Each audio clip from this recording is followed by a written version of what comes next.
Welcome to another episode of The Brand Called You, a podcast and podcast show that brings you leadership lessons, knowledge, experience, and wisdom from thousands of successful individuals from around the world. I'm your host, Ashutosh Garg, and today I'm delighted and privileged to welcome a U.S. military veteran turned coach from Cleveland, Ohio, USA, Traci Fisher. Traci, welcome to the show. Thank you. Thank you for having me. I really appreciate it. Thank you. Traci is the founder of The Wellness Coach. She's the host of a podcast which is titled The Healthy Leader. And as I mentioned, she's a US military veteran. So Traci, let's start talking about The Wellness Coach. But before I get into anything, let me ask you, what did the US Army teach you about coaching and wellness?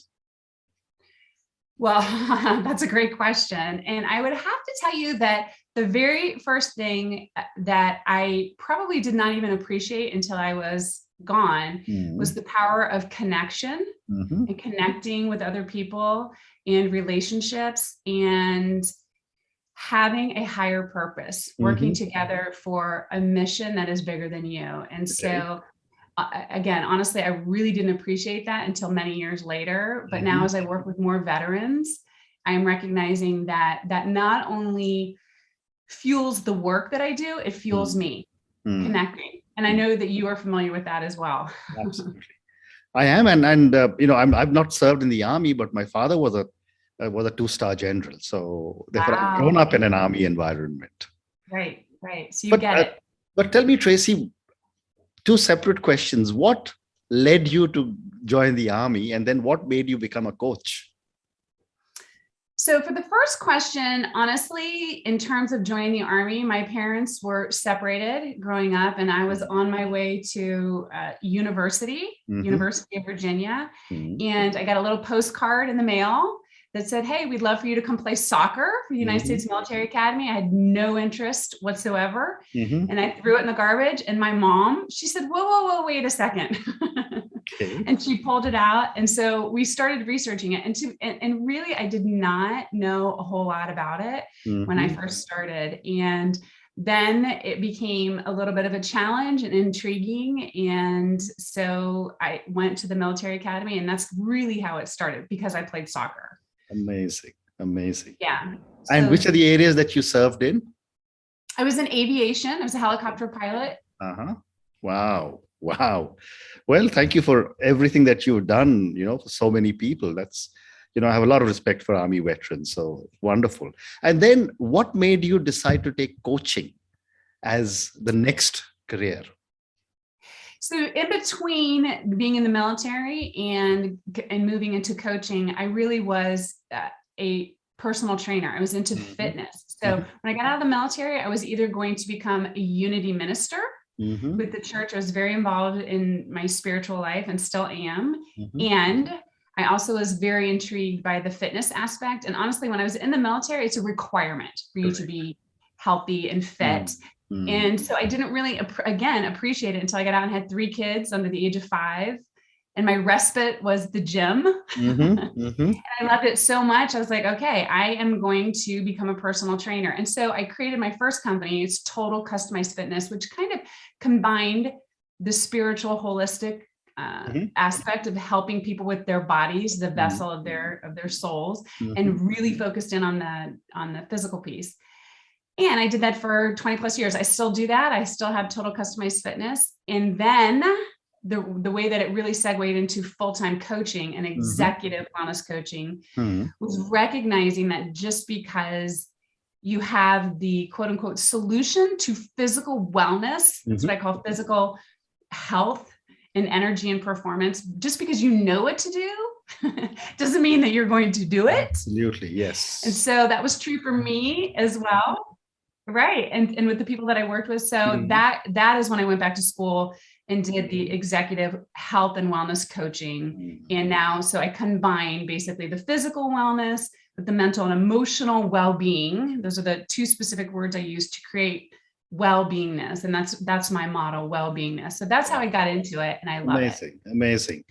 So tell me, Traci, how does a fit and well leader differ from an unfit and unwell leader? And help me understand this maybe with some examples.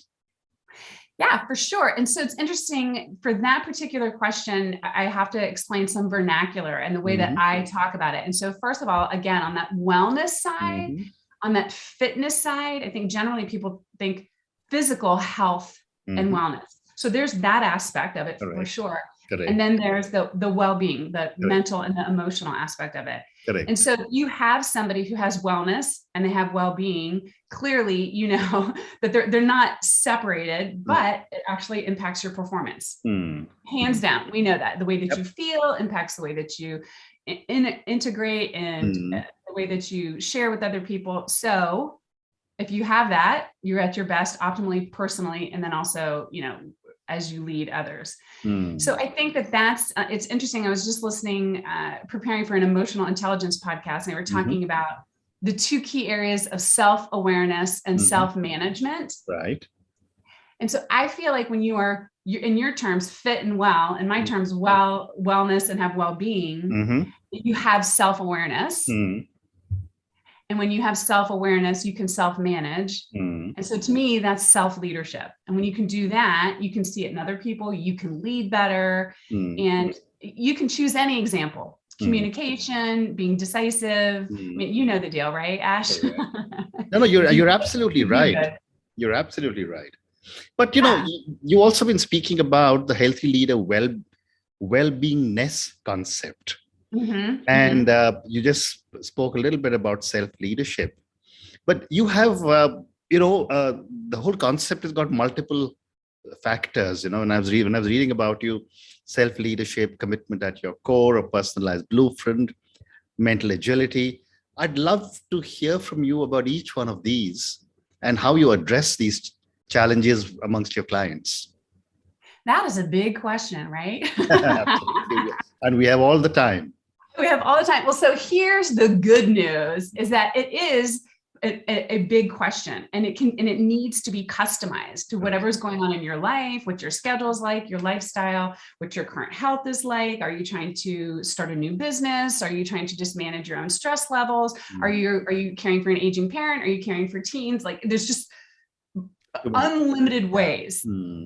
So that is why I created the well-beingness model. And so that does specifically combine wellness and well-being. And literally, I've just cleaned it into a framework. And the way that I work with people is we go through 6 very specific steps in terms of what is your vision, what really is important to you in terms of how you envision your life, dream a little bit. And then I simplify that by saying specifically, how do you dream in terms of your relationships, your relationships professionally or publicly, your relationships personally, and then your relationship with yourself. And so your relationship with yourself is that self-leadership. So we just clean all that up. That's the first step.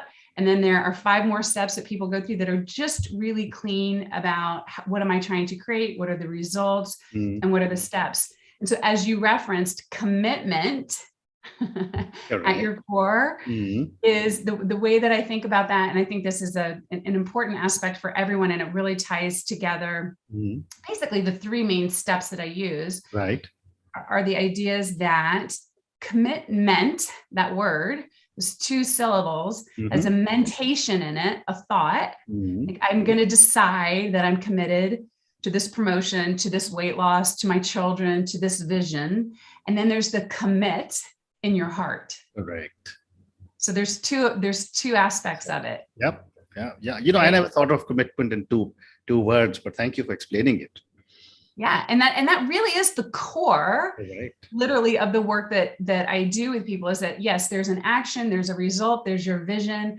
And then the initial way that we create it is through your own thoughts. And can you create the energy to take your action? And literally, that's it. We go through those steps over and over and over again. What are you thinking? How are you emoting? And what are you doing?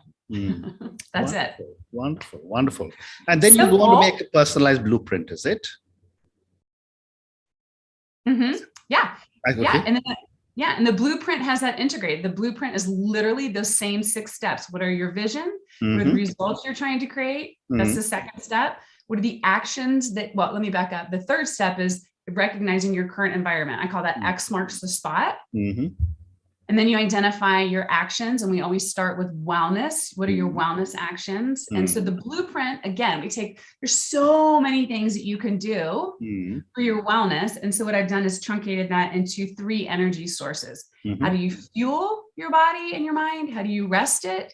And how do you move it? And that's everything that you can do for your mind and your body. Meditate, go to the gym, eat right, have eye contact, fuel, rest, move. So you identify your action. That's part of your blueprint. And then, of course, the 5th step is what we just talked about in terms of managing your mind and your emotions, creating your well-being. And then the 6th one is the most important one, and the one that lasts the longest. And that's daring to practice, to literally take your blueprint and intersect that with specific times on your calendar, specific moments in your life, and specific daily practices. So that's pretty much it. I mean, it's simple, and then we get to practice it. Amazing. On a lighter note, there's this old saying by Mark Twain, who said, every time I feel like exercising, I lie down till the feeling passes. So I thought I must tell you this, because you're obviously such a fit individual and you're telling so many different people. Traci, moving on again, when you talk about the model and you call it the Superhuman Tool, what does that mean?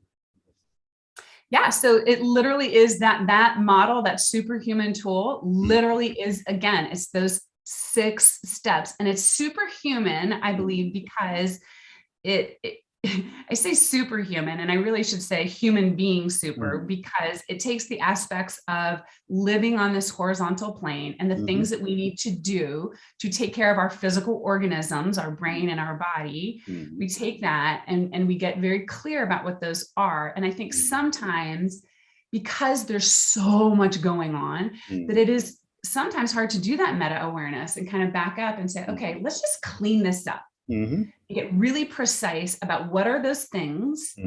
And then the super being part is then, okay, now that I know what it is to actually implement it. And that is really why the 6th step is daring to practice, because as I said, knowing what to do is one thing, and creating it and getting clear. And then in those moments, those little moments in time, being conscious of them. I mean, that's the work, as you know, right? That's the work of being present, being conscious. That's superhuman. How interesting. And yet, one of the biggest challenges, and I know I face this every time I wanted to get fit, is, you start off on a particular program and, before you know it, you've given it all up and you've slipped back. Right. What steps do you take to encourage your coachees to stay the course? Well, the solution is in the question that you asked and the way that you asked it. You said, before you know it. And that's the thing, is to, first and foremost, we have something I created called the 3D methodology, which is before you know it, is you know it, is you discover it. And you get conscious of those, again, those moments of when you when your brain starts to say, maybe not today, or you've been so good this week. And to even be aware of that is really that same key of commitment, right? Being aware of when your energy source starts to dissipate. So the very first thing we do, and it's it's embedded in that model, is to be aware of your mind and your emotions and your actions in that precise moment. And it's very easy for busy executives to say, oh, no, I don't have time. And it is also very simple to take a moment, change your consciousness. And even if you're just practicing shifting that, then that is the segue to the action piece, just really getting conscious. And then the second piece is then, of course, designing your plan. And then the third is daring to be present. Amazing. Because one of the words that seems to be very common every time one comes into a discussion on wellness is tomorrow. Let me do whatever I want to do today. I'll start tomorrow. And that tomorrow never comes. So I'm so happy that you're there to remind everyone and tell people that, okay, get on with it. But another question that I had. Get on with it. Sorry, go ahead. No, I was going to say, get on with it. And then also, again, first and foremost is to, and this is really the piece I think that is missing in many programs is to say, okay, what is going on? Why am I really craving alcohol, food, social media, working, whatever it is, and to pause in that moment and to say, like, really, what is going on? And that's the piece that is difficult. It's simple, but flipping on the light in there and seeing, I'm actually feeling bored. I'm not satisfied with my job. I'm not satisfied in this relationship, or whatever is going on. That takes a lot of courage to go within and pause for a moment and say, what is it that I'm putting ahead of this? And what am I feeling right now? And many people don't want to feel what they're feeling. They want to move on. Yeah. And my next question to Traci is, we've just started to come out of the pandemic, and I've heard very, diametrically opposite views. Some people said we put on a hell of a lot of weight in the pandemic, right? And others said we stuck to a very clear and strong wellness regime. I'd love to get your perspective on what has your experience been with regard to well-beingness during the pandemic. Both. Okay. Absolutely. And it depends on your situation and your culture and your circumstances and how you were impacted by that. And this is a great segue into one of, I think, the most important things that I have learned on this journey and that I've integrated into the model. And it's going to be a simple concept, but it's not necessarily easy to accept. And that is, I call it X marks the spot. That's step 3, like recognizing what is. So what has been is this pandemic and shutting down and all sorts of things. We've got lots of things going on in the world right now. And I call those X's. That's the external circumstance. And in the midst of all of that, that's the external environment. We still have control over our internal environment and what we choose to make that external environment mean and how we are going to think about it first and foremost, how we're going to think about it and how we want to feel about it. Do we want to feel like a victim and that we have no control over it and that this is horrible? And sometimes we do feel like that because we get to, I call it going in the cave, just like get it off your chest. Like that's what's going on. But do we want to hang out there? Okay. Or would we, in your words, like to get on with it? And the truth is it's gotta be your decision. And so one of the things I do when I work with people is I talk with them and I ascertain, like, are you ready to get on with it? Or do you want to kind of sit there for a little bit? And we can do both, but eventually we got to get on with it if you want to. And so I think it's very much an individual journey for sure. Well said. So now let me move to your podcast. You have a podcast titled the Healthy Leader Podcast. Tell me a little bit about this podcast and what made you start it. So my podcast is a baby podcast compared to yours. Oh, that's okay. I just started, and the reason that I started with it, and congratulations on your success, because it's no easy. You have quite the system down now. And for me, I am still working through it and figuring out, what I'm doing. So I'm only doing it once every 2 weeks. And the reason that I started it is because not everybody is into one-on-one coaching or is in a corporate setting where they can work with me. And I'm just now launching something called the Inner Circle so that people can go onto the online course and get all the stuff that we're talking about and then become a part of the Inner Circle where we do group coaching. And part of it, so that's all expanding the services because I do want to serve the greater community. And these concepts are simple and it takes practice to integrate them into your own lives. So to get back to your question, I started the podcast so that I could share some of those insights and share how I do work with individuals. And some of these, saying that the external circumstances are neutral is a little alarming. And so I started the podcast to start to share that and how we can integrate the concepts without even needing to do one-on-one coaching. You can integrate them and be inspired and integrate them into your lives pretty simply. And I'll end with that that's an important piece to the way that I do things. I almost do everything in 3s. My model has 6 steps to it. There's a 3D methodology and I do it. And I'm a visual learner so that somebody can hear what's going on quickly and then they can implement that almost immediately because we're busy. right? Wonderful. So it's Wonderful. passion. Wonderful. So, Traci, you have time for one more question. And Yes, sir. this is for the many, many viewers and listeners who will listen to our conversation. What are the three things you want the viewers and listeners to take away about well-beingness from our conversation? I think that number one would be that you are the expert of you. And that you know the answers to what it is that you should be doing, and to really kind of block out the noise, block out that external environment, and to go within and to trust yourself. So I think that would be the first. And then the second thing that I think sometimes is difficult to do as adults is to dare to dream, to dare to think, with the time I have left on this planet, what would be amazing? What vision would I want to create? And then who do I get to be to create that? Like, what is the state of my health and wellness? Not because I should lose weight or I should stop drinking or I should spend time with my family, but what could I create in my own body that would just feel really good for me so that I could create that in my life and begin to live it today, right now, in this moment. So dare to dream about that. And then the third thing is to not complicate it, to pick one little thing to